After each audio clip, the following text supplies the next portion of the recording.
नमस्कार. मी अनिकेत पाटील स्वागत करतो तुमचं आपल्या लाडक्या अलिबागचं क्रिकेट या पेजवर.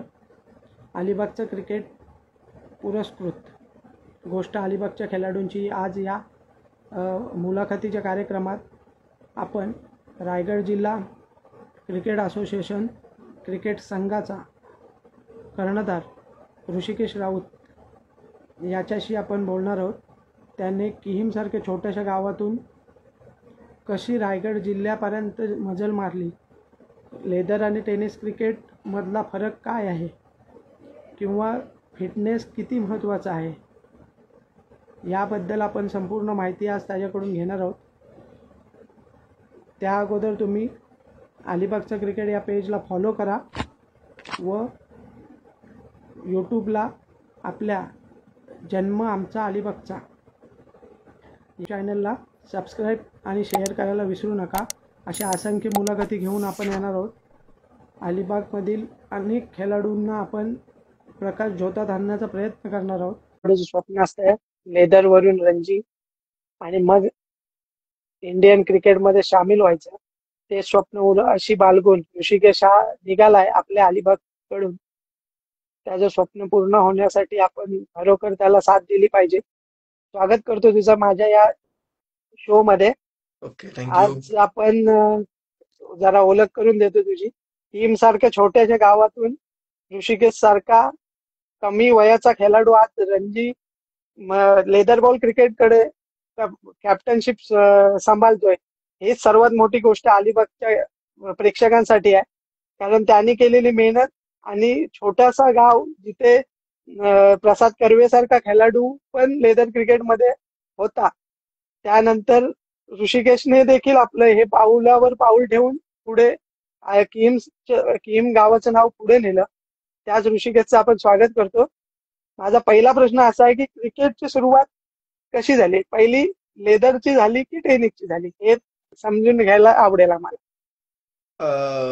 क्रिकेट तर प्रत्येकाप्रमाणेच पहिलं प्लास्टिक बॉल, तिकडून पुढे मग रबर बॉल, MRI चे बॉल यायचे पूर्वी, म्हणजे माझ्या लहानपणी. बरोबर. तिथून अंडरआर्म पासून सुरुवात झाली. नंतर मग हळूहळू क्रिकेट आवडायला लागलं, बघायला लागलो. तिथून पुढे लेदर क्रिकेटकडे वळालो.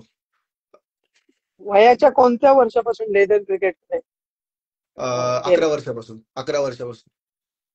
घरात म्हणजे घरातील बॅकग्राऊंड काय होता, म्हणजे क्रिकेट बद्दल जास्त आवड होती असा होता की घरी घरचा बॅकग्राऊंड वर सगळं काही डिपेंड असतं? बरोबर, एक्झॅक्टली. माझी आई टीचर आहे, सो तिचा स्पोर्ट्सकडे बघण्याचा एवढा दृष्टिकोन बाबांना एवढा पॉझिटिव्ह नव्हत्या. पण बाबा पूर्वी MCC मापगाव म्हणून टीम होती, मापगाव क्रिकेटची टीम होती. सो मापगावच्या टीम मधनं खेळायचे, दिघोडी वगैरे ह्या सगळे लोकल टुर्नामेंट खेळायचे. त्यांना खूप आवड होती. म्हणजे आतापर्यंत मी जो काय आहे ते पूर्ण वडिलांमुळे आहे, कारण लहानपणीपासून त्यांनी खूप सपोर्ट केला. इव्हन आता पण करतात. बिझनेस रन करताना पण ते म्हणतात, मी त्यांना म्हटलं मॅचला जायचंय किंवा असं ऑपॉर्च्युनिटी येते, सो त्यांचा फर्स्ट प्रेफरन्स असतो की तू खेळ. सो घरच्यांचा खूप मोठा सपोर्ट आहे, इव्हन आई वडील दोघांचाही, वडिलांचं जास्त.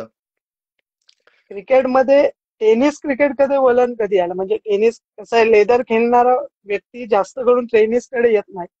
बरोबर. तुझं तसं नाही झालं, कारण टेनिस क्रिकेटमध्ये देखील तू तेवढंच तुझा परफॉर्मन्स दाखवलास, म्हणून टेनिस क्रिकेटमध्ये कधी तू पदार्पण केलं? ऍक्च्युली माझ्या टीमचं नाव राजेश शिवछत्रपती किहीम.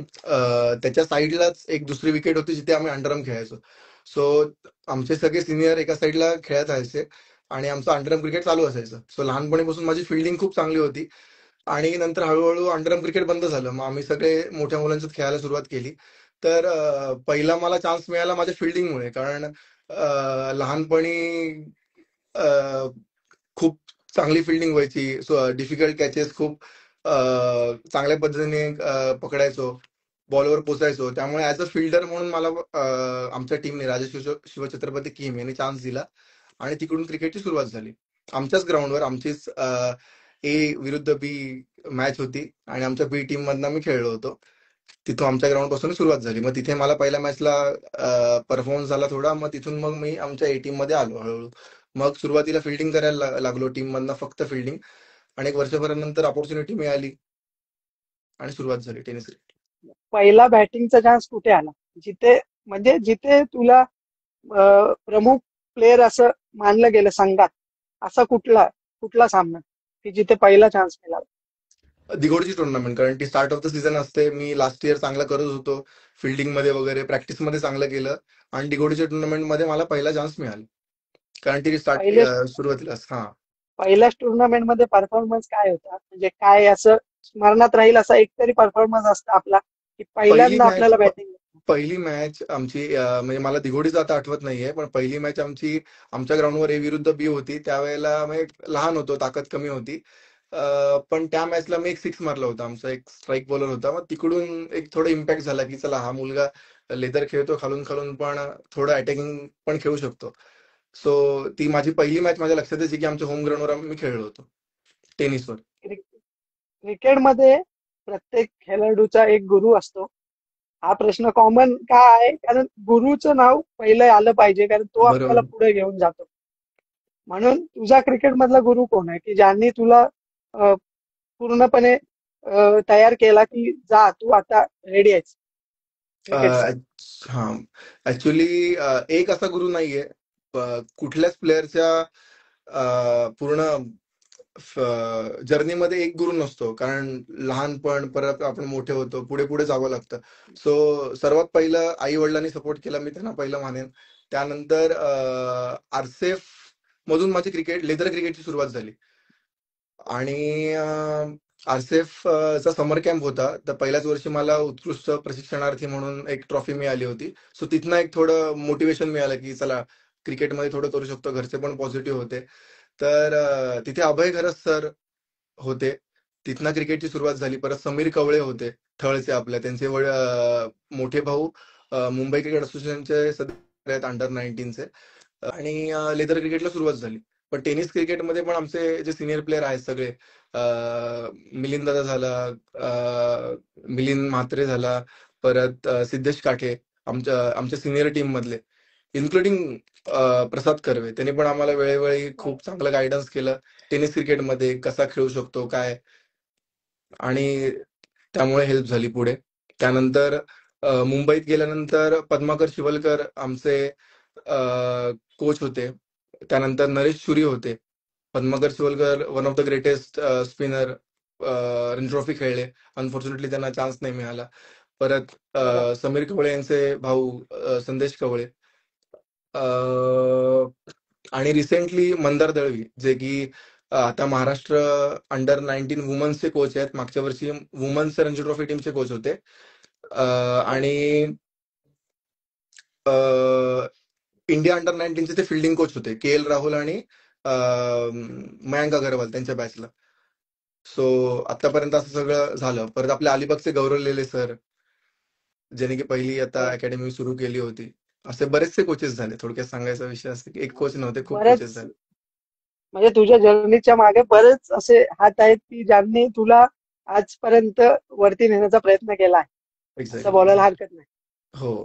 पहिली man of the match leather मधली सांग, आणि नंतर टेनिस मधली सांग. जी पहिली मॅन ऑफ द मॅच, जी ट्रॉफी आपल्याला पहिली भेटते, ती आयुष्यातली सर्वात महत्वाची ट्रॉफी असते, बरोबर. ती कुठली? लेदरमध्ये मुंबईमध्ये आमची एक इंटर स्कूल टुर्नामेंट चालू होती. तिकडे पहिलं मॅन ऑफ द मॅच घेतलं मी. आणि आउटसाइड महाराष्ट्र आमची हरियाणाला एक मॅच चालू होती.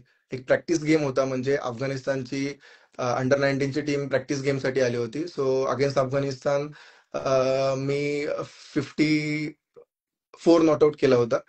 त्यावेळेला एक मॅन ऑफ द मॅच मिळाली होती आउटसाइड महाराष्ट्र. आणि टेनिस मधली पहिली man of the match actually आठवत नाहीये. अं, कुठे. कसं आहे, लेदर क्रिकेट आणि टेनिस क्रिकेट दोन्ही पण वेगवेगळे फॉर्मॅट. एकेकडे संयमाने खेळायला लागतं आणि एकेकडे कमी ओव्हरचे सामने म्हणून आक्रमक खेळायला लागतं. बरोबर तुला बरोबर. काय वाटते दोघांच्यातला फरक जर सांगावासा वाटला तुला? आणि इव्हन रिव्हर क्रिकेट मध्ये सुद्धा बोलू शकतो, कारण या वर्षी रायगड प्रीमियर लीग सारख्या टुर्नामेंट मध्ये गेलेली मॅच हो ऋषी राऊतने काढून आणली. हो हो. त्यामुळे रबर क्रिकेट मधला पण फरक, तू तिन्ही फरक सांगू शकतोस की काय काय आहे? पहिला लेदर क्रिकेट बद्दल सांग, नंतर टेनिस बद्दल सांग, आणि मग रबर बद्दल. Okay. Actually sir, cricket cricket आहे, अंडरआर्म क्रिकेट असू दे, आपण बॅकयार्ड मध्ये खेळतोय किंवा गल्लीमध्ये खेळतोय किंवा कुठे खेळतोय, क्रिकेट क्रिकेट आहे. बॅट आणि बॉल कॉमन आहे. फरक असतो फक्त माइंडसेटचा, की आपण जर माइंडसेट स्ट्रॉंग माइंडसेटने खेळतोय, स्वतःला बॅक करतोय, तर मग आपण कुठलंही क्रिकेट असू दे, जास्त काही फरक नाही, फक्त अकॉर्डिंग टू सिच्युएशन खेळावं लागतं. ऑब्विस आहे की टेनिसला थोडं कमी ओव्हर्स असल्यामुळे थोडं अटॅकिंग खेळावं लागतं. रबरला similar to the leather ball cricket असतं, बिकॉज फक्त बॉल टाइम करायला लागतो. त्यामुळे ते टेनिस खेळण्यापेक्षा रबर बॉल जास्त लेदर प्लेअरला सोपा जातो. आणि बस प्रॅक्टिस, जो कुठला फॉर्मॅट खेळतोय त्या फॉर्मॅटची प्रॅक्टिस केली तर मग असा काही एक्स्ट्रा काही फरक नाहीये, फक्त तो इंटेंटचा फरक आहे आणि मॅचचा व्हॉल्यूमचा फरक आहे. की टेनिसमध्ये कमी ओव्हर्स आहेत, अटॅकिंग खेळावं लागतं. लेदरमध्ये कमीत कमी 20 ओव्हर असतात, सो सेट व्हायला टाइम असतो. टेनिसमध्ये तेवढा वेळ नसतो आपल्याकडे. आपण एक दोन बॉल घेऊ शकतो, पण त्यानंतर आपल्याला अटॅकिंग क्रिकेटच खेळावं लागतं. बरोबर. हम्म. क्रिकेटमध्ये संयम किती महत्वाचा आहे? जितका खूप. संयम, हा म्हणजे कसं आहे की एखादा खेळाडू जास्त प्रमाणात जर त्याच्यावर अग्रेशन कोणी दाखवलं तर अग्रेसिव्ह खेळला जातो. जेव्हा गरज असतं आपल्याला कमी धावांची, तरी पण आपल्यावर एखाद्या संघाने दबाव टाकल्यावर आपण अग्रेसिव्ह होतो आणि मॅच हातातून निघून जाते. तुला काय वाटते की किती संयम महत्वाचा आहे? खूप जास्त. म्हणजे आपण आता रिसेंट उदाहरण बघूया तर विराट कोहली. विराट कोहली आधी खूप जास्त अग्रेसिव्ह होता, पण आता तो शांत राहायला शिकलाय, पण अजून पण अग्रेशन आहे त्यामध्ये. बट जेव्हा आपण एखादं बॅटिंग करतोय किंवा बॉलिंग करतोय, त्यावेळेला त्या प्रेझेंट मध्ये राहून शांत राहणं गरजेचं आहे. अग्रेशन ठीक आहे, समोरच्याला आपण थोडं उचकवण्यासाठी थोडं अग्रेशन करतो किंवा आपल्याला सेलिब्रेट करायचं असतं, बट ते तेवढ्या मुवमेंट पुरतं राहणं गरजेचं आहे.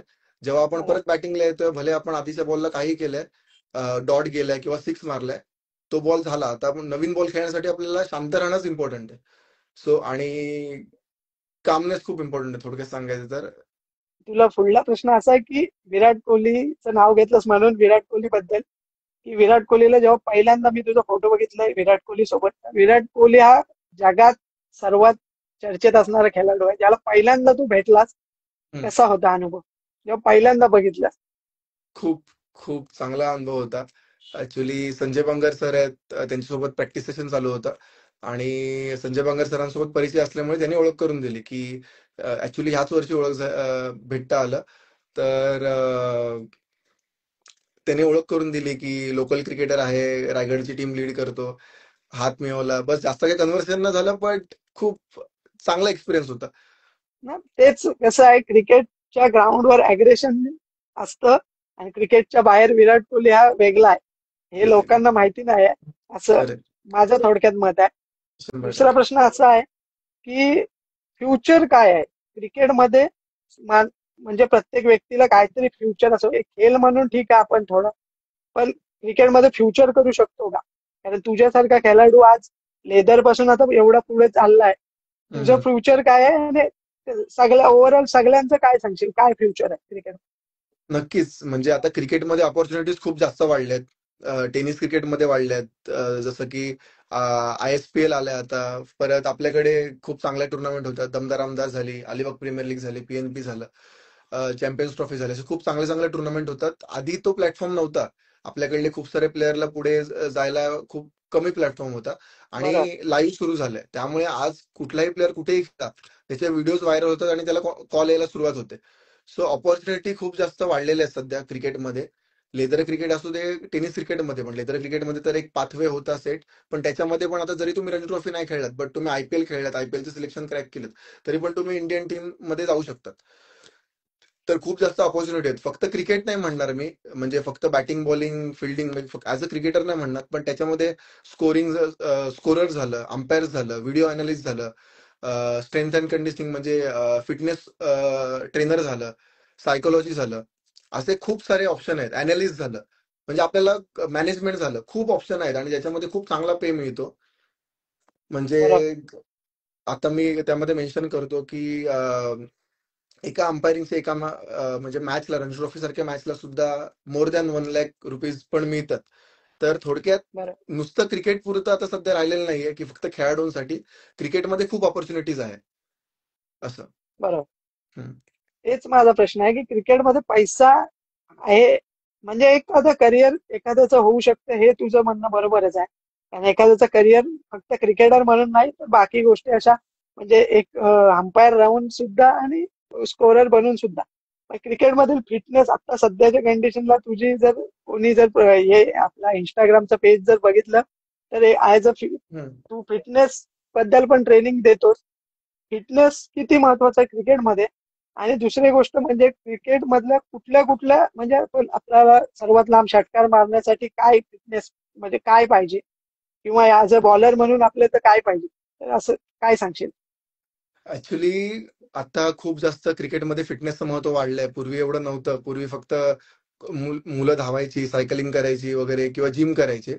पण आता क्रिकेटमधला फिटनेस आणि जिम ह्या दोन्ही खूप वेगळ्या गोष्टी आहेत. आपण विराट कोहलीला बघतो, त्याच्या व्हिडिओज, तो क्लीन अँड जर्क करतोय किंवा धावतोय, वेगळ्या वेगळ्या व्हिडिओज करतोय. सो ते क्रिकेट स्पेसिफिक किंवा एखाद्या स्पोर्ट स्पेसिफिक फिटनेस झालाय. आणि त्याचा ग्राउंडवर 100% फरक पडतो. कारण आपल्याकडे वेळ खूप कमी असतो. आपल्याकडे खूप कमी सेकंदामध्ये, मोर दॅन लेस दॅन 1 सेकंड मध्ये आपल्याकडे बॉल येतो. तर तेवढ्या फास्ट बॉलला आपल्याला रिॲक्ट करण्यासाठी आपली बॉडी फिट हवी. ऍज अ बरोबर. बॅट्समन, ऍज अ बॉलर आपल्याला पेस वाढवायचा, आपल्याला अॅक्युरेसीने बॉलिंग टाकायची, इंजरी नाही होऊन द्यायची. कारण जर आपण फिट असू तर आपण जास्त खेळू.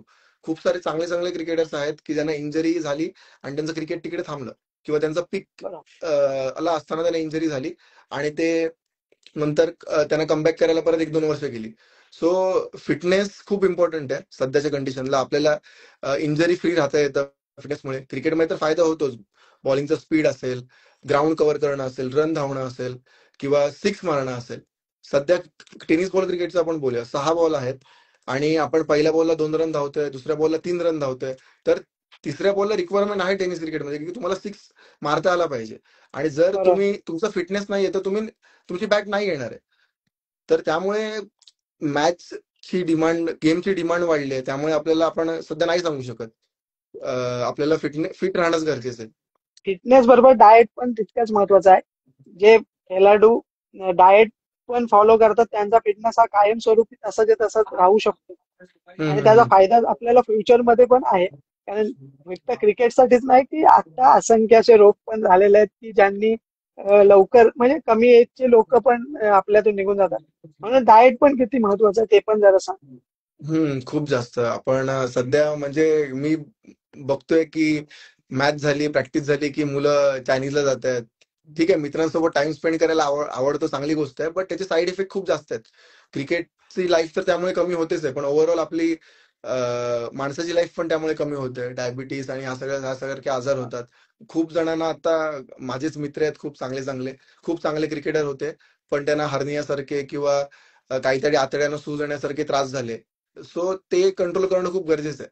ऍक्च्युअल मध्ये जर आपण प्रॉपर डाएट करायला गेलो तर त्याला खर्च कमी येतो. दिवसाला बरं. 300 रुपयामध्ये, दिवसाच्या 300 रुपयामध्ये आपण खूप चांगला डाएट करू शकतो. पण तरी पण आपण चायनीजवर 1000 रुपये संपवतो. असं तर खरी हेल्दी गोष्ट आहे. राहणं ऍक्च्युअली स्वस्त आहे. बट प्रत्येकाची चॉईस आहे. प्रत्येकाची काय प्रायोरिटी आहे त्यावर ठरवतात. बट हो, की डाएटमुळे क्रिकेटवर फरक पडतो. आपण इंटरव्ह्यू मध्ये ऐकतो ना, विराट कोहली प्लेन मध्ये त्याचे डब्बे कॅरी करतोय, म्हणून तो आज विराट कोहली आहे. असं. किंवा तो खरी गोष्ट त्याचं प्रॅक्टिस झाल्यावर तो त्याचं जिम करतोय, किंवा प्रॅक्टिस सेशन झाल्यावर तो त्याचं जिम करतोय. कारण ती तेवढी त्याला तिकडे तेवढं मोठ्या लेवलला कॉम्पिट करायचंय. त्यामुळे फिटनेस तर गरजेचं आहेच. आपण फक्त बघतो, पण ऍक्च्युअल मध्ये करणं गरजेचं आहे. आणि त्याचा गेम खरी गोष्ट. ऑटोमॅटिक, आपला गेम चांगला होतो त्या गोष्टीमुळे. पुढला प्रश्न असा आहे की तुमच्या संघाबद्दल काय सांगशील? कारण जास्त करून म्हणजे तसं बोललं असतं अर्धे सिनियर आणि अर्धे ज्युनियर. हम्म. जास्त सिनियर प्लेअर किती वर्ष आम्ही पण क्रिकेट खेळतो त्यामुळे किती वर्ष तुमचा संघ बघतोय. काही खेळाडू ते किती वर्ष तुमचे सोबतच आहेत परफॉर्मन्स पण असेल त्यांचा. बरोबर. पण त्यांच्याबद्दल काय सांगशील तू की तुमचा संघ कसा तुम्ही लीड करताय आणि कसं? राजा शिवछत्रपती किहीम संघ म्हणजे पहिले काही खेळाडू गोल्डन इलेव्हन मधनं खेळायचे. खूप चांगला प्लॅटफॉर्म दिला, खूप चांगलं नाव आहे गोल्डन इलेव्हन चं अलिबाग तालुक्यामध्ये, रायगड जिल्ह्यामध्ये. त्यांनी खूप बाकीचे कार्यक्रम आणि बाकीच्या गोष्टींना पण खूप प्रोत्साहन दिलं. त्यानंतर राजा शिवछत्रपती किहीम संघ तयार झाला. सो त्यामधले सगळेच खेळाडू झाले आमचे सिनियर, जेवढे जेवढे आहेत. अमित देवरुखकर झाला, बबल्याचा झाला, आमचा सिद्धेश दादा झाला, मिलिंद दादा झाला. मिलिंद दादा तर सगळ्यांना परिचित आहे, कारण तो खूप हार्ड हिटर होता. अजून पण म्हणजे राक्षस बोलतात लोक त्याला. कारण खूप चांगलं म्हणजे ओपनला सुद्धा त्यांनी खूप चांगली बॅटिंग केली. सो असे खूप प्लेअर आहेत. त्यानंतर आता प्रसाद कर्वे झाला. सो टीम खूप अ, छान म्हणजे कष्ट केले ऑब्व्हियसली त्यांनी टीम मेंटेन ठेवण्यासाठी, टीम जुळून ठेवण्यासाठी. अजूनपर्यंत किहीम अ, असं वन ऑफ गाव असेल की ज्याची एकच टीम आहे. अजूनपर्यंत आमची दुसरी टीम नाही गावातली. सो ते बरोबर. सोपं नसतं एक टीम बांधून ठेवणं. सो खरी आता प्रत्येकाला असं वाटतं अरे मला चान्स नाही मिळत चला मी दुसरीकडे जातो. बट आतापर्यंत गेले मला वाटतं जवळजवळ 25 वर्ष झाले असतील आमची टीम अजूनपर्यंत बांधून आहे. अजूनपर्यंत दुसरा संघ झालेला नाहीये. सो हेड्स ऑफ म्हणजे हे सोपं नाही खेळून सगळ्या मॅनेजमेंट सांभाळणं. परत आमचे सुदेश दादा झाला किंवा सगळेच गोष्ट त्यांनी प्रत्येक वेळोवेळी आम्हाला सांगत असत की कसं खेळायला हवंय कारण त्यांचा पास्ट एक्सपिरियन्स आहे. जरी आपण आता क्रिकेट चेंज झालं असेल त्यांच्या वेळेला क्रिकेट वेगळं होतं तरी पण त्यांचा एक्सपिरियन्स कधी कधी आपल्याला असं काहीतरी सांगून जातो की आपल्याला आपण त्याचा विचार करू नाही शकत. बरोबर. हा. माझा पुढला प्रश्न असा आहे की क्रिकेटमध्ये असा कुठला सामना आहे की जो तुला असं तुझ्या हातून गेलाय आणि त्यानंतर त्याचं गिल्टी फील झालंय, असा कोणता सामना आहे? लेदर मधला पण सांगा आणि टेनिस मधला. कसं आहे, जास्त पब्लिक आपली टेनिस क्रिकेट वाली आहे. बरोबर लेदर आहे. क्रिकेट बद्दल तुझं कसं आहे, तू तिकडे जाऊन खेळतो हे नंतर आम्हाला जेव्हा तुझी पोस्ट बघतो तेव्हा समजण्यात येतं बरोबर आहे. किंवा लाईव्ह मध्ये समजत नाही. म्हणून हम्म. तिकडले पण सामने सांग आणि इकडले पण सांग, ते प्रेक्षकांना ऐकायला आवडेल. खूप सारे सामने आहेत फेल्युअर खूप आलेले आहेत की ज्यामध्ये चेसिंग करतोय आम्ही आणि मी लवकर आउट झालोय आणि किंवा माझ्याकडून एखादी कॅच ड्रॉप झाली आहे. असे खूप सारे सामने आहेत म्हणजे असे रिसेंटली सांगू तर दमदार आमदार मध्ये एक आमची क्वालिफाईंगची मॅच होती थर्ड राऊंडची आणि त्यामध्ये माझ्याकडनं कॅच ड्रॉप झाला एक चांगल्या बॅट्समनचा आणि त्यांनी मग पुढे मॅच संपवली. सो ते खूप कारण सगळे प्लेयर्स खूप जीवन खेळत होते आणि सोपा कॅच होता पण मला नाही जज झाला. अशा खूप साऱ्या मॅचेस आहेत की ज्यामध्ये चुका झालेल्या आहेत. परत लेदर बॉल क्रिकेटमध्ये पण धावांची गरज आहे. मी एकटाच खेळतोय समोर माझ्यासोबत बॉलर खेळतोय आणि तिकडे मला आउट नाही व्हायचंय पण तिकडे मी आउट झालोय एखादा कुठला तरी चुकीचा शॉट खेळून. सो बरोबर. चुकांमधनं खूप शिकायला मिळालं आणि अशा खूप साऱ्या चुका झालेल्या आहेत. माझा पुढला प्रश्न असा आहे की लेदर मधला आवडता शॉट आणि टेनिस मधला, म्हणजे कसं टेनिस क्रिकेट आहे, फास्ट क्रिकेट आहे. जेवढे कमी ओव्हर मध्ये तू जास्त धावा मारशील तेव्हा तुम्ही सिक्युअर होता की आपण जिंकू शकतो असं. लेदर मध्ये तुला जितकं थांबता येईल तितकं थांबलं जातं, म्हणून टेनिस क्रिकेट मधला आवडता शॉट आणि लेदर मधला. ओके ठीक आहे. हे सगळे शॉट आवडतात असं कुठला एक शॉट नाहीये जो नाही, चांगला एकाच टाइम होईल फेवरेट. असा. आता कसं आहे, विराट कोहलीचा जसा कव्हर हम्म. ड्राईव्ह आणि रोहित शर्माचा जसा फुल शॉट, तसा कोणता तरी फेवरेट शॉट प्रत्येकाचा असतो. सध्या लेदर मध्ये मी सध्या पिकअप शॉट जास्त माझ्याकडून खेळला जातो ऑटोमॅटिकली आणि चांगला कनेक्ट होतोय. सो आधी कव्हर ड्राईव्ह होता आणि स्ट्रेट ड्राईव्ह होता पण आता पिकअप शॉट जास्त मी खेळतोय किंवा त्याची प्रॅक्टिस करतोय आणि तो चांगला रन देऊन जातो कारण बॉडीवरचा बॉल मारणं थोडं डिफिकल्ट जातं. बट बॉडीवरचा बॉल थोडा चांगला टाइम झाला की तो 6 धावा देतो. आणि टेनिसमध्ये बॅक टू द बॉलर समोर सिक्स मारायला जास्त आवडतं पण आपण आता सध्या तेच आहे की एका शॉटवर नाही थांबू शकत. थोडा गेम बदलावा लागतो. त्यामुळे आहे पण back to the bowler six मारणं जास्त आवडतं. तुला असं वाटतंय का की क्रिकेटमध्ये लॉबी आहे का? म्हणजे लॉबी म्हणजे कसं की एखादा प्लेअर चांगला खेळतो पण त्याला चान्सेस नाही मिळत आहे. तुमच्या लेदर मध्ये पण आणि टेनिस मध्ये पण आपण बोलू शकतो. लेदर क्रिकेटमध्ये पण एखादा प्लेअर, आता नितेश राणासारखा प्लेअर तुम्ही जर बघितलं तर किती चांगला, म्हणजे IPL असो किंवा त्यांच्या UP किंवा दिल्ली बिल्ली प्रीमियर लीग असतील, तर तो खेळला तिथं पण त्याला इंडियन क्रिकेट टीम मध्ये अद्याप देखील चान्स मिळाला नाही. हम्म. असं तुला वाटतंय का की लॉबी मुलंच असू शकतं? कारण एखादा खेळाडू कायमस्वरूपी परफॉर्मन्स देतोय पण तो त्यांना पाहिजे तेच खेळाडू सिलेक्ट होता. बरोबर तुला आहे. काय वाटते? ऍक्च्युली तसं नाही म्हणता येणार म्हणजे एक ते निगेटिव्ह होतं माइंडसेट त्या गोष्टीमुळे जर आपण बोललो की लॉबी आहे माझा चान्स नाही बनणार आहे. आमचे सर आहेत मंदार दळवी मी मगाशी त्यांचा उल्लेख केला आणि त्यांचे भाऊ आनंद दळवी. तर त्यांची एक छान फिलॉसॉफी आहे. जर तुम्ही 100 रन करून सिलेक्ट नाही होतात तुम्ही 200 करा. 200 करून सिलेक्ट न होत 300 करा, 300 करून सिलेक्ट न होत 400 करा. आपण आपल्याला पुश करायला हवं. एक वेळ नक्की येते, ठीक आहे, भले असेल तर नो डाऊट आपल्या अलिबागचा एखादा प्लेअर आहे जो पनवेलला जाऊन खेळतोय किंवा बाहेर जाऊन खेळतोय, तर पनवेलचे त्या टीम मध्ये जास्त प्लेअर आहेत किंवा दुसऱ्या टीम मधले जास्त प्लेअर आहेत कुठली फॉर एक्झाम्पल, तर त्यांचं जर मॅनेजमेंट असेल तर त्यांच्या मुलाला प्रमोट करणार. आपण पण अलिबागच्याच मुलाला प्रमोट करणार. प्रत्येकाला वाटतं आपल्याकडचा मुलगा पुढे जावा. पण जर एखादा मुलगा एक्स्ट्राऑर्डिनरी असेल, कारण क्रिकेट सध्या खूप जास्त कॉम्पिटिशन आहे, पहिल्यासारखं नाहीये, खूप जास्त कॉम्पिटिशन आहे, खूप जास्त टुर्नामेंट आहेत. आज एक नाही चाललं तर लगेच दुसरा ऑप्शन आहे लोकांकडे. सो कन्सिस्टंट राहणं गरजेचं आहे. तो थोडासा निगेटिव्ह माइंडसेट मध्ये लोक जातात, अरे मला खेळायला नाही मिळत आहे. आपण आपली पातळी वाढवलं तर मग एक वेळ येते की बाबा की आपण थ्रू होऊन जातो. कारण आता इंडियन टीम मध्ये पण आपण बघतोय की चांगलीच टीम आहे, आपण कुठे खराब कुठे खेळतो, आपण जिंकतोच आहोत. ओके, पण एखादा प्रत्येकाचा टाइम आहे. श्रेयस अय्यर नो डाऊट चांगलाच खेळतोय. कदाचित काहीतरी वाटलं असेल किंवा कुठेतरी त्यांना कोणाला तरी दुसरं प्रमोट करायचं असेल किंवा प्रत्येकाचा चान्स नाहीये, पण प्रत्येकाची वेळ आली की प्रत्येक जण खेळतो. कन्सिस्टंट राहणं गरजेचं आहे. टेनिस क्रिकेटमध्ये पण सेम आहे की जोपर्यंत आपल्याला चान्स मिळत नाही तोपर्यंत पुश करणं गरजेचं आहे. गिव्ह नाही करायला हवं असं मला वाटतं. कन्सिस्टंट खेळणं गरजेचं आहे. म्हणजे आता मी 100% पूर्ण क्रिकेट न खेळता थोडंसं बिझनेस पर्पज म्हणून अकॅडमी असेल किंवा जिम असेल त्याच्याकडे लक्ष देतोय. पण तरी पण माझं अजून क्रिकेट चालू आहे. मी मॅचेसची प्रॅक्टिस करतोय, मी स्वतःचं वर्कआउट करतोय सगळं सांभाळून, क्लायंट वगैरे सांभाळून. तर ते इम्पॉर्टंट आहे की आपण किती पुश करतोय. बरोबर. हा.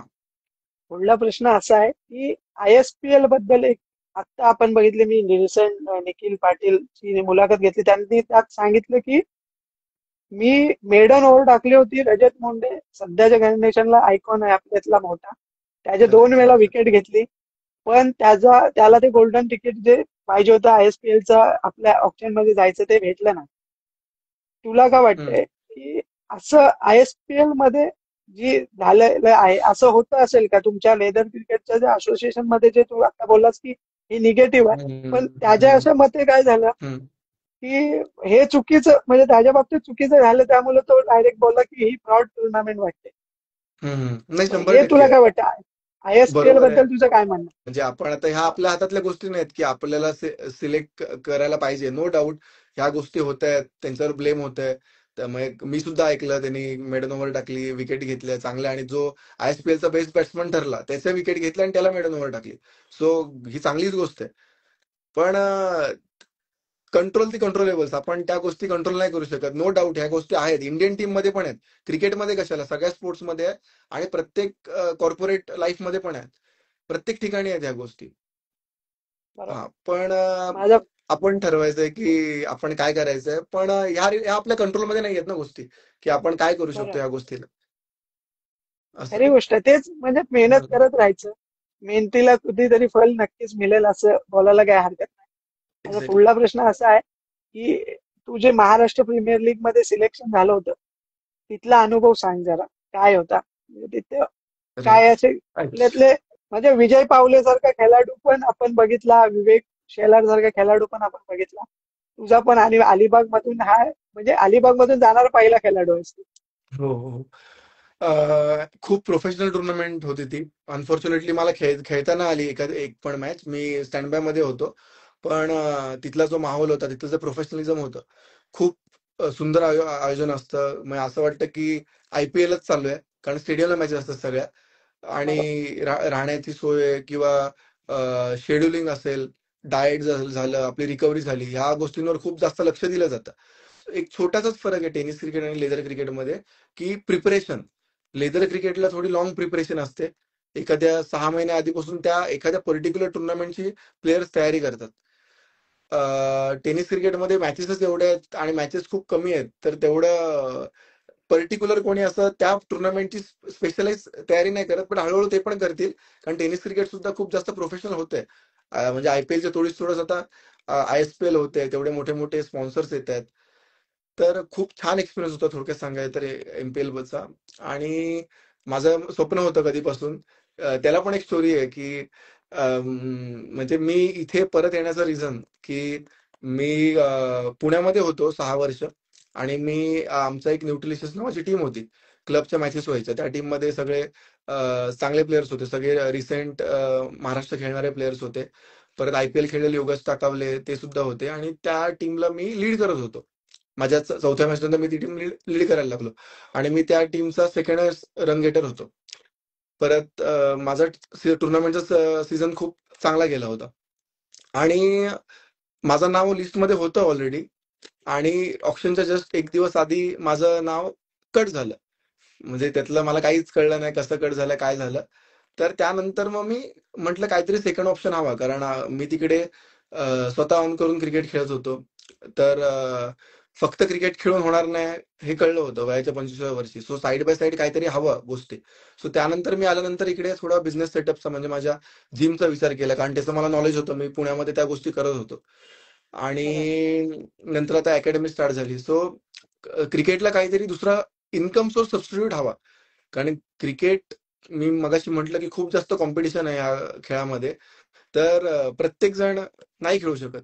मगाशी मी नाव घेतलं पद्माकर शिवलकर, तर खूप ग्रेट स्पिनर होते, पण त्यांना इंडिया नाही खेळता आलं, कारण त्यावेळेला चान्सच नव्हती, त्या टीम मध्ये जागाच बनत नव्हती.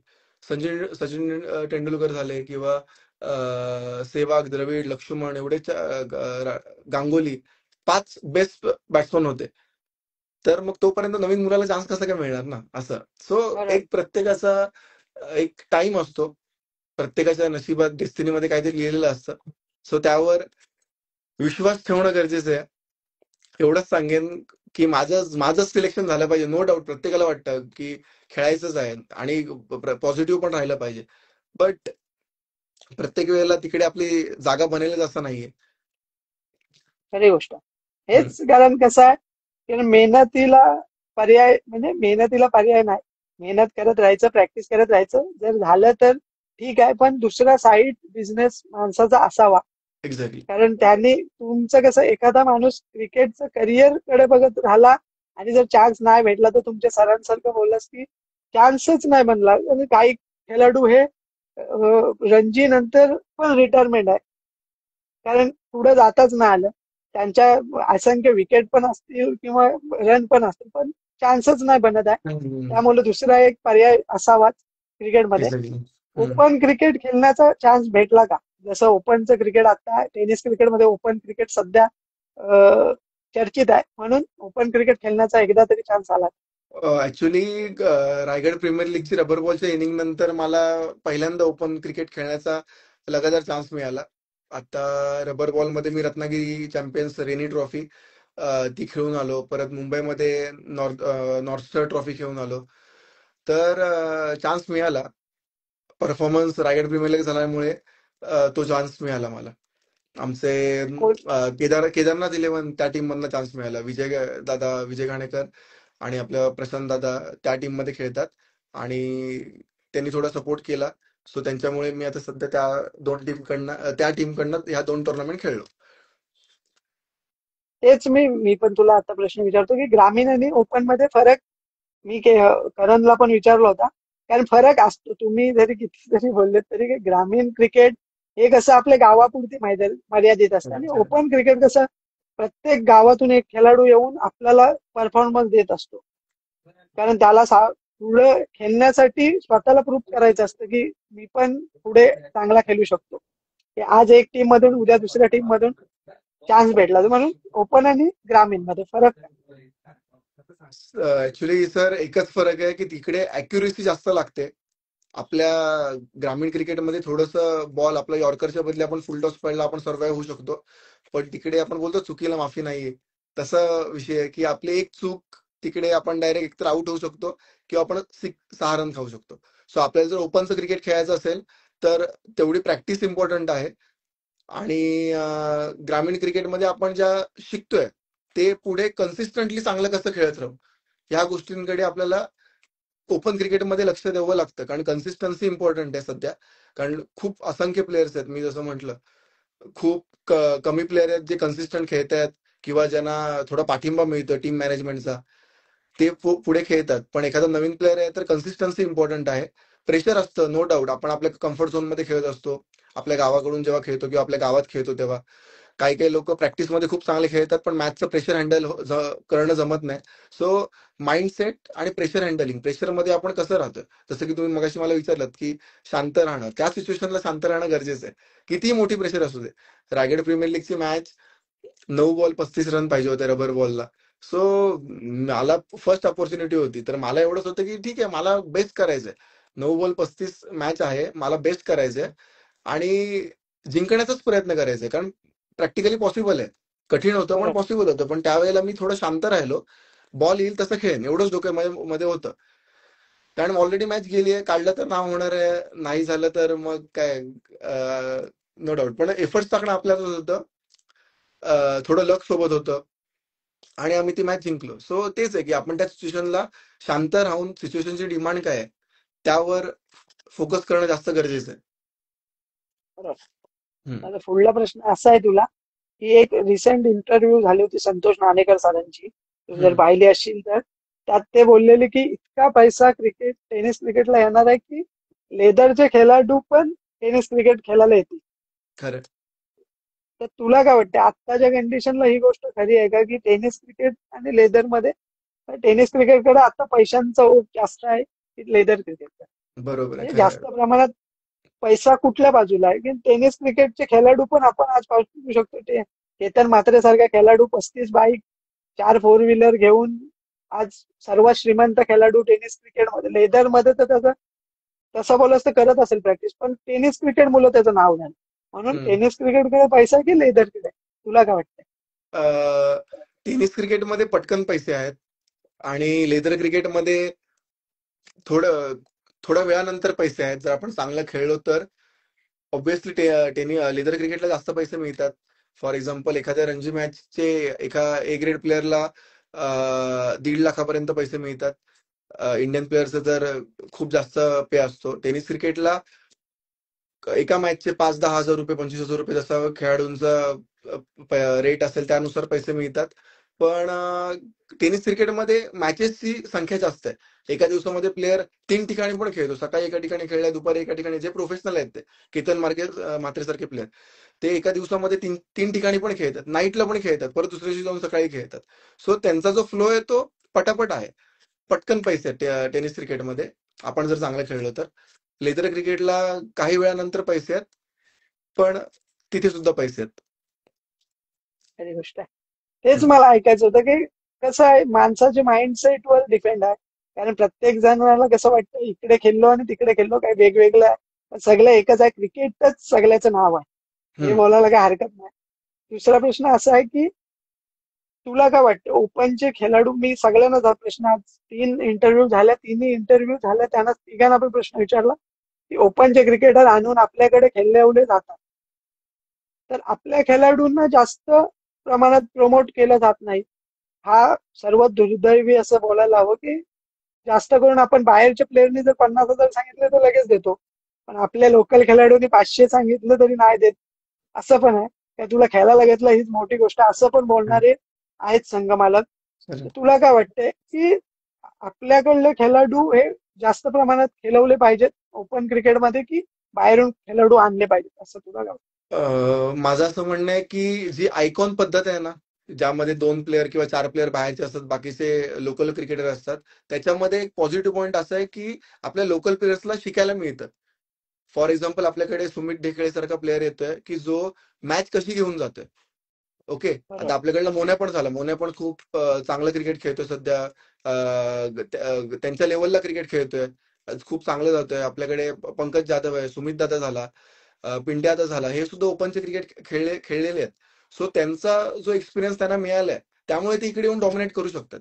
सो आपल्याकडे जेव्हा ओपनचे प्लेअर खेळायला येतात, तेव्हा आपण जर त्यांच्याकडून शिकलोय किंवा एक ऑपॉर्च्युनिटी म्हणून बघितलं, की फॉर एक्झाम्पल माझ्यासमोर चांगला बॉलर आहे ओपनचा आणि मी त्याला 6 मारतोय, तर मग ते आपल्या लोकल प्लेअरचं नाव होणार आहे. अरे ह्यानी 6 मारला, आणि मग ऑपॉर्च्युनिटी मिळणार आहे. ना की आपल्या लोकल बॉलरलाच आपण मारतोय. मग तिकडे आपल्या लोकल बॉलरला 6 6 मारून जे नाव होईल ते आपल्या ओपनच्या बॉलरला 2 6 मध्ये आपलं नाव होऊ शकतं.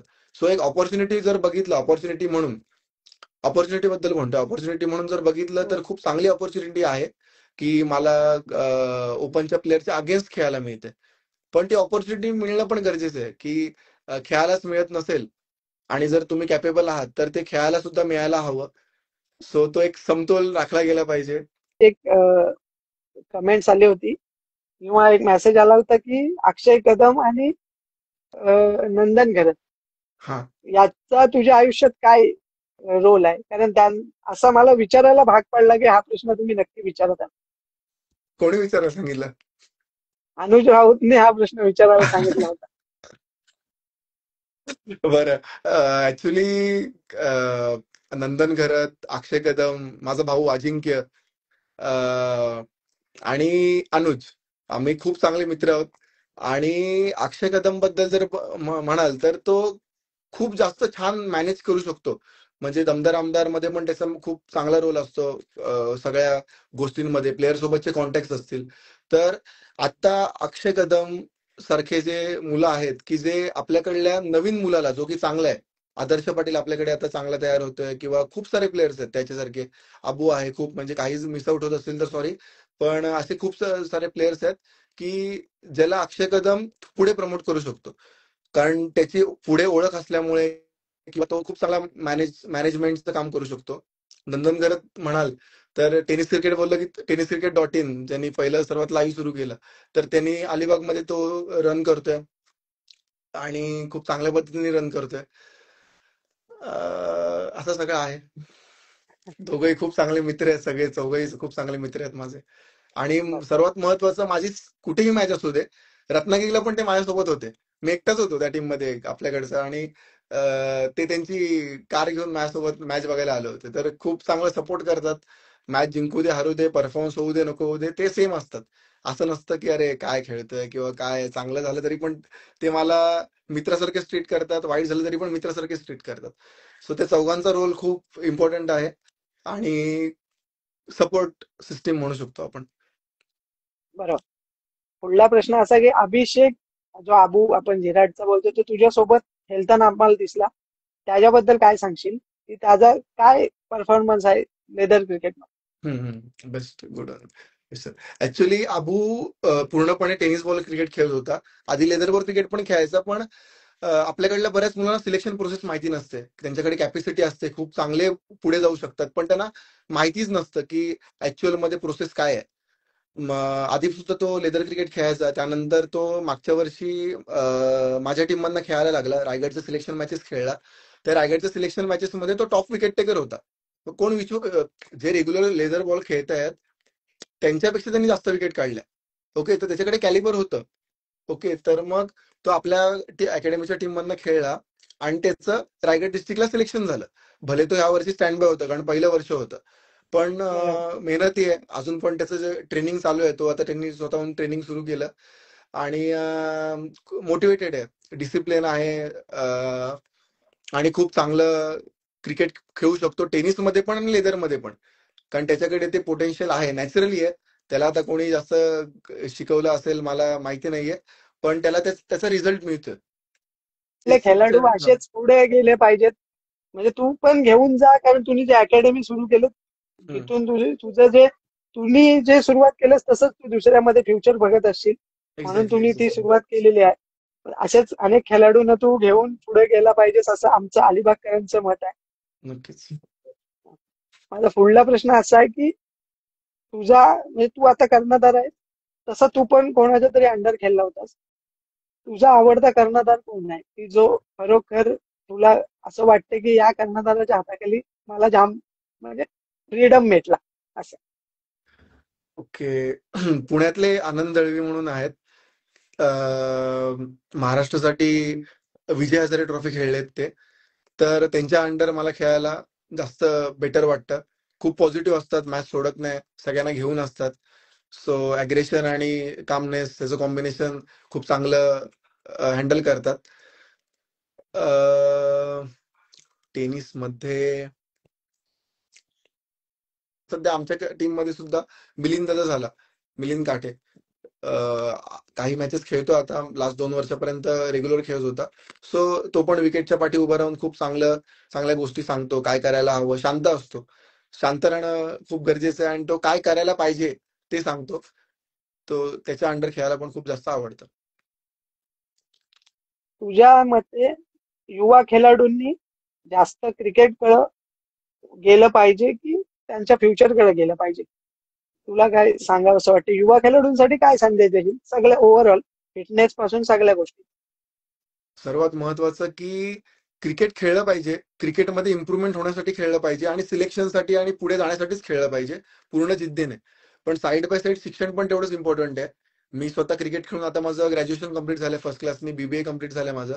प्लस मी माझे फिटनेसचे कोर्स केले, बाकी सगळ्या गोष्टी मी करत असतो. आता LLB ला पण ऍडमिशन घेतलंय. तर शिक्षण खूप इम्पॉर्टंट आहे. क्रिकेट खेळता खेळता शिक्षण करणं गरजेचं आहे. आपल्याकडे बॅकअप प्लॅन रेडी हवाय. खूप सारे क्रिकेटर आपण बघतो की क्रिकेट खेळतात, क्रिकेटमध्ये करिअर होतंय, ठीक आहे, चांगली गोष्ट आहे. पण क्रिकेटमध्ये कॉम्पिटिशन खूप जास्त आहे सध्या. समजा करिअर नाही झालं तर मग पुढे काय? ते एक प्लॅन बी रेडी असणं गरजेचं आहे. ऑब्व्हियसली प्लॅन ए क्रिकेटच असला पाहिजे. पूर्ण 100% एफर्ट लावून क्रिकेट खेळलं पाहिजे, जे काय गरजेचं आहे ते. क्रिकेटसाठी असलेला फिटनेस, क्रिकेटसाठी असलेलं डाएट, कोचिंग 100% केलं पाहिजे. मग असं कुठे कमी नाही वाटलं पाहिजे की मी कुठेतरी कमी पडलोय. पूर्णपणे घुसलं पाहिजे. शेवटी काही गोष्टी देवाच्या हातात आहेत. आपण पुढे खेळू नाही खेळू, बट आपल्याला पुढचं आयुष्य आहे. आज सचिन तेंडुलकर, MS धोनी 40 पर्यंत खेळतायत, पण पुढे त्यांचं आयुष्य आहे की ते बिझनेस करतायत किंवा ते काही गोष्टी करतायत. बरोबर. Jogendra Sharma world cup winner आज कुठेतरी काम करतोय. सो एवढ्या मोठ्या प्लेयर्सला, इंडियाच्या लेवलला असलेल्या प्लेयर्सला सुद्धा काहीतरी करावं लागतं. सो सर्वात महत्वाची गोष्ट आहे की साईड बाय साईड काही ना काहीतरी पाहिजे. घरचा बिझनेस असेल किंवा मग शिक्षणामध्ये काही असेल किंवा पुढे काही गोष्टी असतील, तर त्या गोष्टींवर फोकस करणं पण तितकंच गरजेचं आहे. नो डाऊट फर्स्ट प्रायोरिटी क्रिकेटला असेल, पण ते कधीपर्यंत हे कळणं गरजेचं आहे. कुठल्या वयापर्यंत? ठीक आहे, फॅमिली बॅकग्राऊंड स्ट्रॉंग असेल तर नो डाऊट, कारण क्रिकेटमध्ये सध्या पैसे जवळ असणं खूप इम्पॉर्टंट आहे. जोपर्यंत तुम्ही शिकताय, इन्व्हेस्टमेंट आपण बोलू शकतो, चांगली कोचिंग, चांगली ट्रेनिंग, चांगलं डाएट. कारण लेदर क्रिकेटमध्ये आता एकेका सेशनची फी 5,000-5,000 रुपये सुद्धा असते, पर्सनल सेशनची फी. अभिषेक नायर सारखे जे कोच आहेत ते एका महिन्याचे 3-3 लाख रुपये चार्ज करतात. सो नो डाऊट बरोबर. आपण जेवढं चांगलं क्रिकेट खेळतोय किंवा चांगली प्रिपरेशन करतोय, तेवढं आपल्याला लवकर ऑपॉर्च्युनिटी मिळणार आहे. असं. सो डिपेंड्स की आपलं फॅमिली बॅकग्राऊंड काय आहे किंवा आपल्याला काय गोष्टी जमत आहेत. So plan be always ready हवाय. सूरज दादा आपल्याकडे खूप चांगलं उदाहरण आहे. सूरज पाटील खूप चांगला प्लेअर आहे. फील्डमध्ये तेवढा अग्रेसिव्ह असतो जेवढा तो बाहेर खूप शांत असतो. खूप चांगला ह्युमन बिंग आहे. तो सुद्धा आरसीएफचा जॉब करतोय. झिराट मधील विकी दादा झाला, तो सुद्धा खूप चांगल्या लेवलला काम करतोय. तर अशी उदाहरणं आहेत आपल्याजवळ की जे चांगलं क्रिकेट पण खेळत आहेत, सायमल्टेनियसली दुसरा त्यांचा इन्कम पण सुरू आहे. असं, कारण प्रत्येक प्लेअरला अपॉर्च्युनिटी नाही मिळू शकत ना, म्हणजे नाही खेळणार त्यांचं काय? असं. सो खरी गोष्ट आहे. क्रिकेट सोबत प्लॅन बी रेडी हवा 100% सगळ्यांसाठीच. माझा पुढला प्रश्न असा आहे की एक प्लेइंग 11 काढायला सांगितली अलिबाग क्रिकेट मधली, तर तुझ्या मते कोण खेळाडू असतील जे ओव्हरऑल अलिबाग मधील मी बोलीन की कुरुल पासून, चिंचोटी पासून तेवढे सगळे सगळे जितका तू ज्या प्लेअरना ओळखतोस त्यातले तुझे फेवरेट 11 कोण? ओके ओके, एकच मिनिट. तर मी ज्यांच्यासोबत खेळलोय जे बेस्ट वाटतात,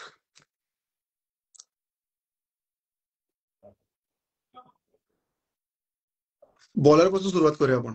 हा, करूया बिंदास. सुमित पत्रे, फर्स्ट बॉलर.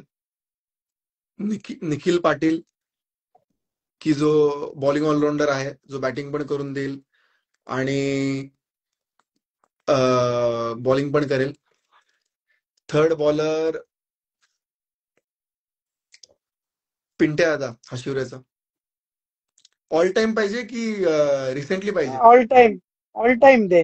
जे ओके ओके मी काय ओके. बोलतो तुला, पूर्ण अलिबाग तालुक्यातली जी तुला आवडणारे 11, ठीक आहे, हम्म. ज्यांच्यावर तुझा विश्वास आहे. Yes yes. महेंद्र दादा, नौकर. 4 जण झाले.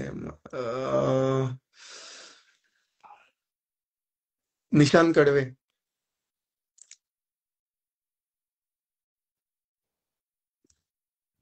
अं, अक्षय पाटील मोन्या, जो की ऑलराऊंडर असेल चांगला. बरोबर. Pankaj Jadhav. Hard hitter. Yes. आतापर्यंत तरी अलिबागचा सर्वात बेस्ट प्लेअर आहे. हम्म, जुने बरेचसे प्लेयर्स मला माहिती नाहीयेत. नवीन सांग, जे तुझ्या हा. सोबतचे आहेत, जे तुझ्या सोबत आता आहेत. आमच्या गावातला मिलिंद काठे. हा. अं, मंथन डाकी.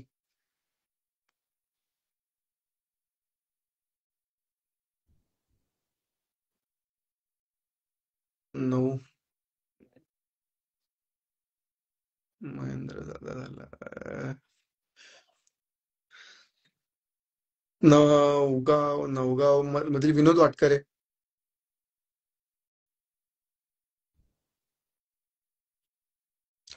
शेवटचं नाव.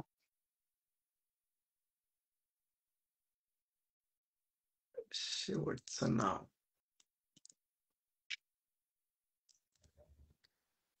सूरज पाटील. सांगतो बरोबर. एकदा लिस्ट. ओके. सांग. सुमित पत्रे, निखिल पाटील जाडे, आपण सगळेजण ओळखतो. पिंट्या दादा हाशिवरे, महेंद्र दादा, निशांत कडवे, मोन्या, पंकज जाधव, मिलिंद काटे किहीम, मंथन डाकी, विनोद वाटकरे आणि सूरज पाटील. हे बेस्ट 11 पॉवरफुल मला टीम. आतापर्यंत अलिबागचे वाटतात. नाही, ते खरोखर त्यांच्या प्राईम पॉवरफुलच मधले टीम होते. आहे. हो हो. खरीच गोष्ट आहे की येस. जो ज्याने स्वतःचं नाव खरोखर शून्य असल्या म्हणजे शून्यातून निर्माण केले, छोट्याशा गावातून किंवा शहरातून आज अलिबाग सारख्या गावाचं नाव किंवा तालुक्याचं नाव पूर्ण रायगडमध्ये गाजतंय असे खेळाडू आहेत. माझा पुढला प्रश्न असा आहे की मी 5 प्लेयर सांगेन, त्यांच्याबद्दल तुला काय वाटतं, म्हणजे एका शब्दात उत्तर देतं की ते कोण, काय वाटतं तुला? Prasad Patil Hashivare. Best keeper and captain. पुढला खेळाडू आहे निशांत कडवे. मिस्टर 360. प्रत्येक बॉलला त्याच्याकडे उत्तर आहे. त्यानंतर आपण बोलू की कमलाकर दादले. कमलाकर दादले पॉइंट वरना classical 6. Classical player. Left hand फलंदाजामध्ये आपण घेऊ मंदार म्हात्रे, तो लोणारातला, तुला माहिती असेल. येस येस येस, खेळलो आम्ही सोबत. खूप चांगला सिनियर प्लेअर, चांगला ऑलराऊंडर. आणि पंकज जाधव. हा प्रश्न कॉमन आहे, कारण पंकज जाधव हे नाव सध्याच्या कंडिशनला लोक विसरत, माझं असं मत आहे की लोक विसरत चालले, पण पंकज जाधव काय आहे हे पूर्ण अलिबाग तालुक्याने नाही, बाहेर देखील लोकांना माहिती आहे. पंकजसाठी वेडे असणारे लोक आहेत. आज परफॉर्मन्स जरी त्याचा डाऊन होत बघत असलो आपण, तरी पण तो एक स्टार खेळाडू आहे, म्हणून पंकज जाधव. आणि त्याच्याबद्दल काय बोलशील 4 शब्द? अलिबागचा बेस्ट प्लेअर टिल डेट आतापर्यंत, कारण तो आतापर्यंत खूप जास्त ओपनच्या मॅचेस खेळलाय आणि प्रत्येकाचा प्राईम असतो. त्यांनी त्याच्या प्राईम मध्ये खूप जास्त गाजवलंय. जेव्हा आपल्या अलिबागमध्ये क्रिकेटच जास्त एवढं मोठ्या लेवलला नव्हतं, तेव्हा तो बाहेर जाऊन खेळलाय. सुप्रीमो झालं किंवा जुन्नर प्रीमियर लीग झालं, अशा बऱ्याचशा स्पर्धा त्यांनी चांगल्या खेळल्यात आणि त्या लेवलला कन्सिस्टंट राहणं डिंगडॉंग सारख्या टीम मध्ये ही सोपी गोष्ट नाहीये. So best player in Alibag till date, आतापर्यंतचा सर्वात बेस्ट प्लेअर की जो ओपन क्रिकेट चांगला खेळलेला आहे आणि हार्ड हिटर. माझं असं पुढलं हे आहे की घरच्यांना कसं वाटतं की आपल्या मुलाचं नाव पूर्ण अलिबाग तालुक्या किंवा रायगड सारख्या मोठ्या असोसिएशन मध्ये कर्णधार म्हणून आहे, म्हणून लोक आणखीन ओळखतात. वडिलांना जाताना बोलू शकतात की ऋषिकेशचे वडील चाललेत. कसं वाटतं त्यांना? खूप. त्यांचं असं मत काय आहे की तुला त्याबद्दल, तुला कधीतरी बोलतात, कधीतरी घरचे बोलतात की तुझ्यामुळे खरोखर माझं नाव ओळख झाले? घरच्यांना खूप जास्त प्राऊड फील होतं. आणि कारण बऱ्याच ठिकाणी मी माझ्या मॅचेसला जातो त्यावेळेला कुठेतरी प्राईज म्हणजे काहीतरी बक्षीस किंवा एक सत्कार सोहळा असतो. सो मला मॅचेसमुळे जाता नाही येत, तर आई वडीलच जातात. तर त्यांना एक म्हणजे माझ्या आई वडिलांनी खूप साध्या दिवस काढलेले आहेत.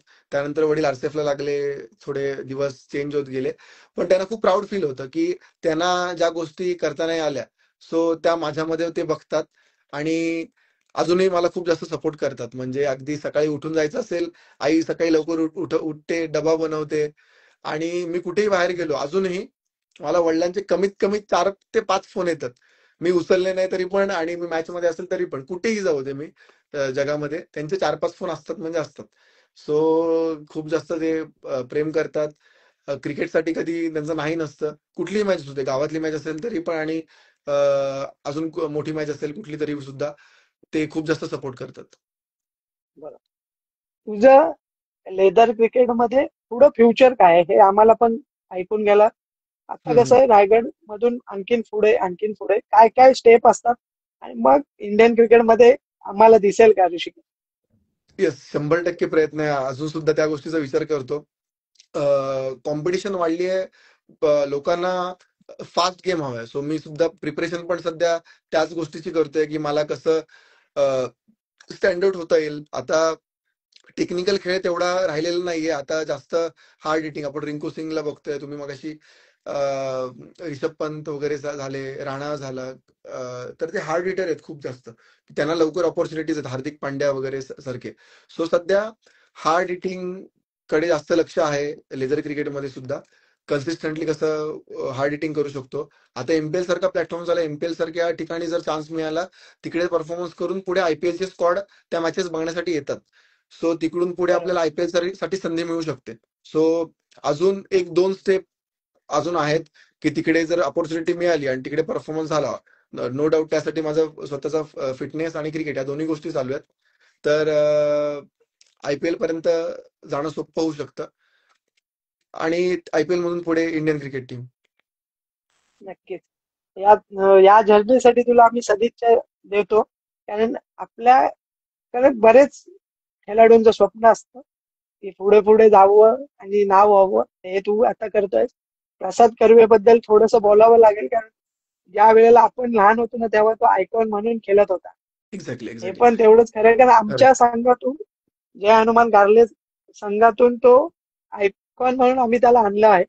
हे येस. म्हणून म्हणून प्रसाद कर्वेबद्दल तुमच्या टीम गावातलं काय बोलशील त्याबद्दल? त्यांनी पण लेदर खेळला. एक्झॅक्टली.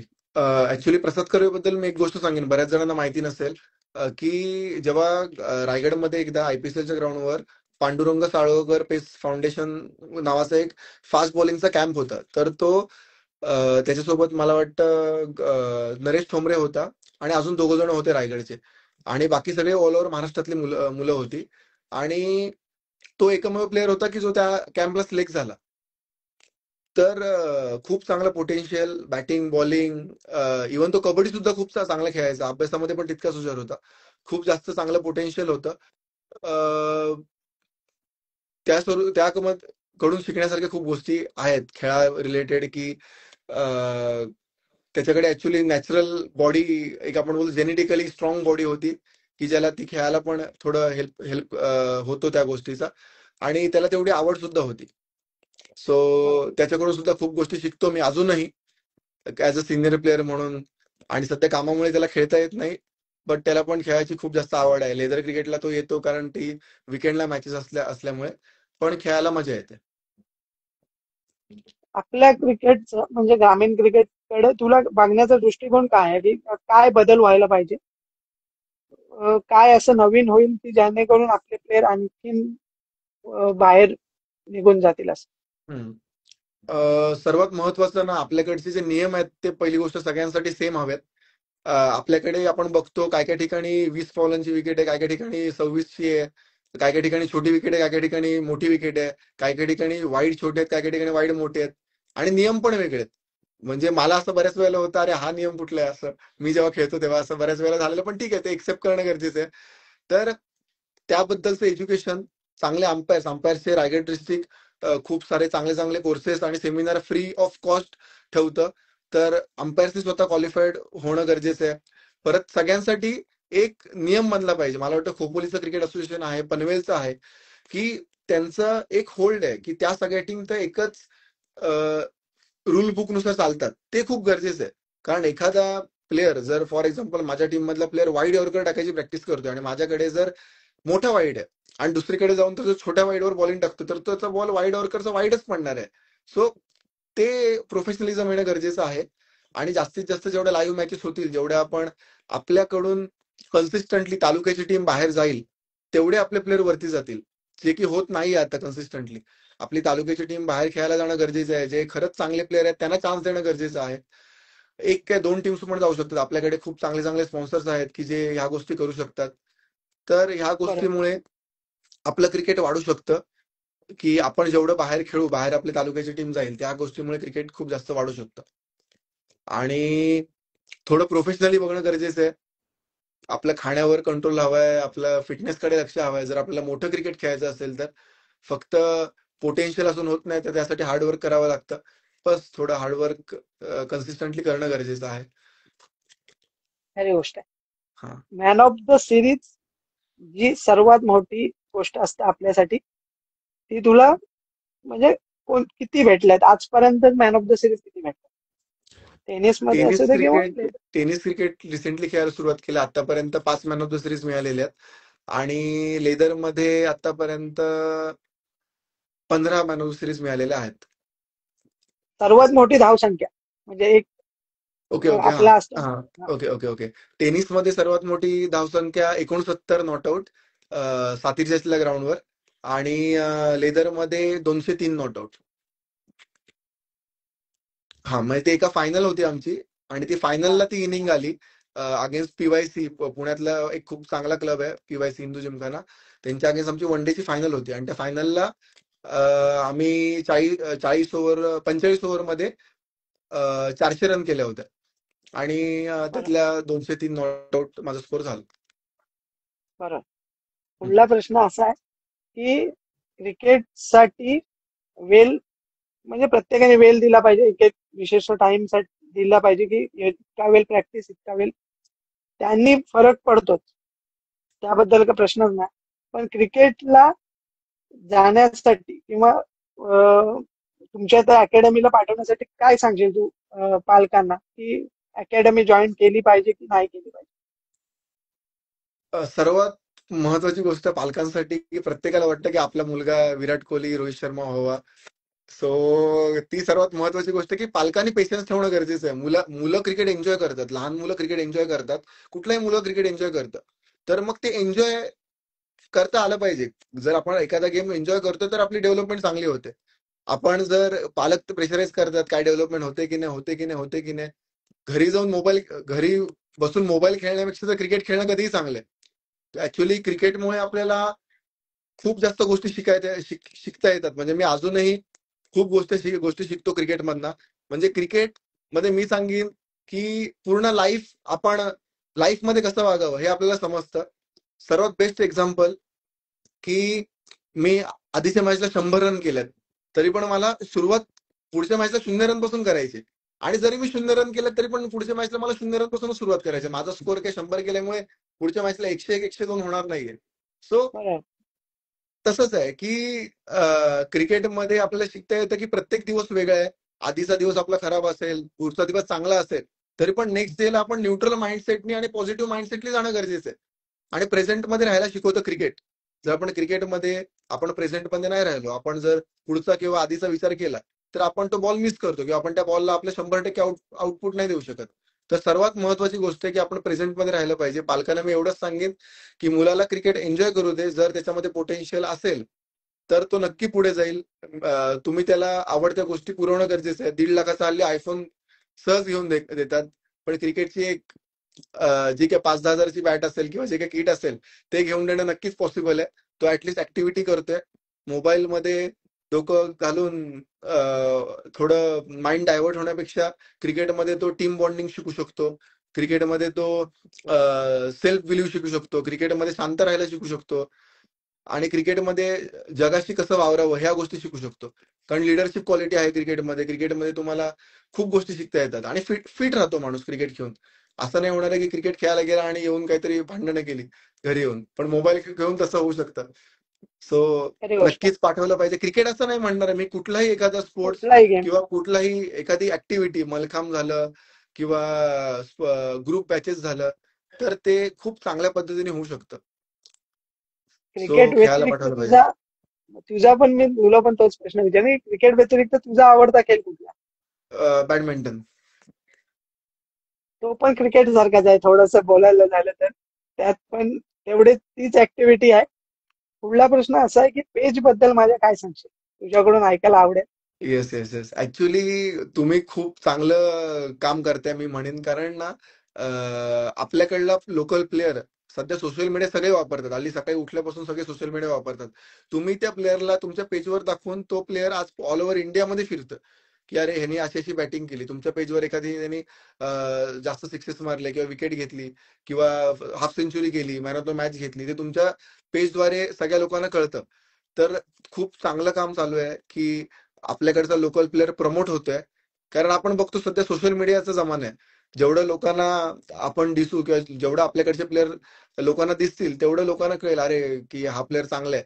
सो खूप चांगल्या पद्धतीने हँडल करते. अजून खूप छान कन्सिस्टंटली ह्या गोष्टी फॉलोअप व्हाव्या. आणि हे जे आता तुम्ही पॉडकास्ट घ्यायला सुरुवात केली आहे ते सुद्धा त्यामुळे पण प्रत्येकाचा माइंडसेट बद्दल, प्रत्येकाला काय काय एक्सपिरियन्स आले या गोष्टी शिकायला मिळतात दुसऱ्या प्लेअरला. तो खूप चांगलं इनिशिएटिव्ह आहे तुमचा. नक्कीच. कारण माझं असं मत आहे की आपल्यातले खेळाडू बाहेर दिसले पाहिजेत. कारण रायगड सारखी टीम, मी मागे ह्या मुद्दा सारखं सारखं बोलतोय की रायगड सारख्या क्रिकेट टीम मध्ये फक्त पनवेल, उरण, पेन इथलेच खेळाडू दिसतात. अलिबाग मधले खेळाडू दिसत नाही. तेच दिसले पाहिजेत, हेच माझा उद्देश आहे. म्हणून हे बरोबर आहे. चालू केलेलं आहे. कारण एक्झॅक्टली. मला याच्यात दुसरा कोणताही फायदा नाहीये. आणि आपले कसं आहे, जितकं जास्त तुम्ही एक षटकार मारलेली रील्स फेमस होते ना, तितके तुमची व्हिडिओ जर 50 वाली नाही बघत, पण एक षटकार वाली रील्स तुमची लगेच लोक बघतात. अरे एक षटकार मारला, वेगवेगळ्या अँगलनी दाखवली जाते. खरं तर खरं. तीच माझा दाखवण्याचा प्रयत्न आहे की आपल्यातला खेळाडू पण, आपल्यातल्या खेळाडूंमध्ये पण तितकीच क्षमता आहे की बाहेरच्या जगाशी तो लढू शकतो क्रिकेटच्या खरं बाबतीत, असं खरं. माझं मत. पुढला प्रश्न असा आहे की जितकं क्रिकेटमध्ये करिअर आहे तसं दुसऱ्या पण गेम मध्ये करिअर असू शकतं. तुला काय वाटतं? हो, दुसरे गेम नक्कीच. केले अं, आणि कोणते बाकी गेम घेतले पाहिजेत? क्रिकेट एखाद्या घरच्यांना क्रिकेट हे आवडत नाही, पण त्यांनी मग कोणते आपल्या मुलाला मोबाईल पेक्षा व्यतिरिक्त कुठल्या गेम मध्ये टाकलं पाहिजे असं तुला आपल्याकडे वाटतं? कबड्डी खूप चांगलं खेळलं जातं. आपले बरेचसे आपल्या रायगडमधले प्लेयर्स प्रो कबड्डीला खेळलेले आहेत, खेळतायत. कबड्डी एक आहे. खो खोला आता खूप चांगला प्रोत्साहन मिळतंय. मलखांब आहे. ऍथलेटिक्स आहे. फक्त प्रॉब्लेम एकच आहे आपल्याकडे की सिस्टीम आणि असलेलं इन्फ्रास्ट्रक्चर ते जेव्हा होईल ना कन्सिस्टंटली. आपल्याकडे खूप सारे कॉम्प्लेक्स आहेत पण तिकडे शिकवणं किंवा तिथे काय काय गोष्टी करायच्या आहेत. म्हणजे आत्ताची कंडिशन अशी आहे की गावापेक्षा शहरामध्ये जास्त खेळाडू तयार होतात. त्याचं रिझन असंच आहे की खरं. खेळामध्ये त्याचं नॉलेज आहे. सो आपल्याकडे जो पण खेळ खेळला जातोय किंवा जे काही आहे त्याला त्याचा पूर्णपणे नॉलेज असणारा व्यक्ती तिकडे असणं गरजेचं आहे.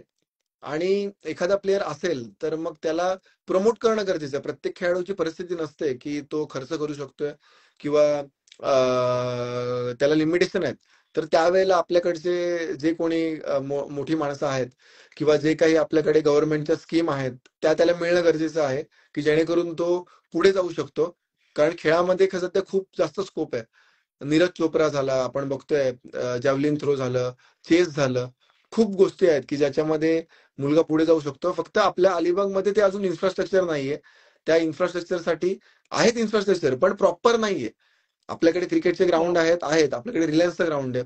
पण तिकडे कोचिंग प्रॉपर होते का? पुढला पाथवे माहितीये का? फुटबॉलच्या टीम आहेत पण त्यांना माहितीये का की पुढे सिलेक्शन कोणते आहेत, की त्यांना पुढे अजून कसं जायचंय. ऍथलेटिक्स आहे, ऍथलेटिक्स शिकवण्याचे सुद्धा खूप चांगले चांगले कोचेस आहेत. बट जो पाथवे आहे तो माहिती असणं गरजेचं आहे.